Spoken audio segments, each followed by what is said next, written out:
Kapa meni ihan hyvin, harmittaa vaan, että ette päässyt tulemaan, kun akku kyllä mä ainakin haluaisin tuosta kamerasta. Ja joo, tai mä Kaisaniemessä. Jos te olette nyt vaan tietää, niin Kapa meni ihan vitu hyvin, tuomarit oli vitu jees, vastustajat oli huonoja. Ei, kun mä teen täällä vitu jees.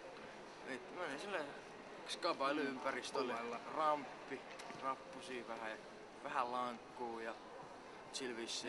Me voitettiin ja silvissi, homma on ihan vitu jees. Ja tässä nyt tultiin vähän lämmittelee, kun vähän vaikka kipeänä silleen näpit jäässä ja silleen. Homma alussa. Saattaa jossain vaiheessa ehkä koosta, jos me joskus vaikka lavastetaan tää skaba uusiksi, niin ei vittu, et sit tulee Dona. Kerro se vähän. Joo, elikkä voitettiinko me? Me voitettiin. Joo, me voitettiin ja siis oikeastaan mä en niinku ollut kiinnostunut ollenkaan, koska mä näin jo niinku pitkältä että niinku meillä oli aivan selvä. Meillä oli niinku henkinen yliote. Et mä en nyt tiedä oliko se Eino vai Danny. Et joku tän ratkaisi tän homman, mutta Meitsällä oli Janne Tulkki. Joo, Janne Tulkki. No mä ennen kuuntelin silloin amatööriaikoina, mutta nykyään kun mä oon siirtynyt proks, niin mä oon siirtynyt tää kovempaa kamaa ja tää oli oikeesti yksi merkkipaalu tälle hommalle. Tää lähtee tästä näin ja seuraavana on vissiin Ranska. Lähdetään kääntää sieltä se Park-Our epäpyhä peli.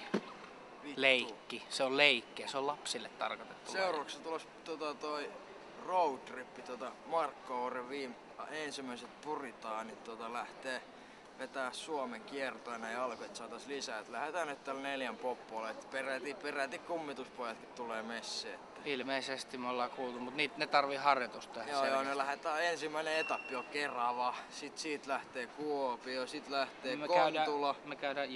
Sit lähtee Kauniainen. Me käydään Hämeessä.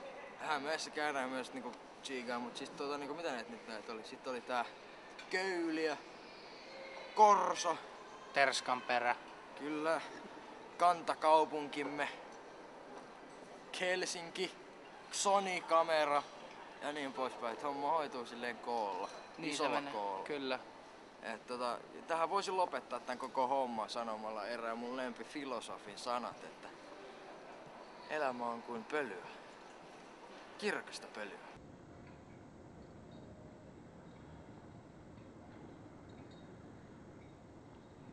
Tuo oli ihan vitu hyvä, ymmärrät sitä. Nyt minä en enää jaksa tätä mörinää. Me on nyt niin väsynyt, mä oon niin tajuttoman väsynyt, mä oon kisannut tässä niin kauan. Minä ei jaksa enää yhtä. Ihan paska kilpailija. Oli kyllä hyviä vastustajia, sen kyllä voin sanoa, että ihan rehellistä peliä pelasivat. En sitten tiedä sitä toinen. Se kyllä vähän flippasi siellä yhdessä vaiheessa. Siis muuten ihan paska kisa. Tuomari oli paska ja kaikki oli täyttä paskaa. Mä en lähde enää ikinä tähän kilpailuun mukaan.